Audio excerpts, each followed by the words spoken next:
When I start designing a production like Wipers, I start really with researching. So I tend to go to the museums like the Imperial War Museum, or I go to the library. I tend to sort of go and talk to the director for a while, and we weed out what we like. We've set it in a barn. It's about 100 years old. Well, when you're reading the script, there's definitely areas of level, so that was one of the first things I had to practically think about, how we could have people on split levels and also in separate parts of the barn. We were really keen to kind of have a sense of perspective in it because we didn't want it to be completely naturalistic. We wanted to sort of push the feeling of the play. So it's got this feeling of perspective and almost an abstracted sort of bone-like structure that comes right over the audience. So hopefully when you're sitting in the theatre, you'll actually sort of feel like you're in the barn with these people. There's also a real sense of light that was really important, and shadows. So we've got lots of slats in the barn, and there's sort of that feeling that we could backlight it and it can become almost like a starry sky, or it can also become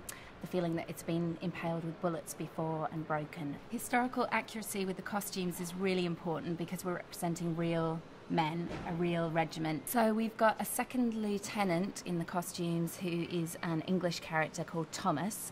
He has got a Sam Brown and a pistol and leather equipment. The 3 Indian soldiers, so they actually were coming over on the boat from India for 4 weeks. They then travelled through France, and then they travelled over to Ypres, and they were actually still wearing the Indian uniform, so they were freezing. They were wearing actually the cotton uniform still, which was called the kurta, which is a shirt that does up, and then they've got all the leather equipment as well. And then they're Muslim men, so they've got a sort of little cap that goes within their turban that they wear as well. You have to be super accurate because these are real lives and real people that we're representing here.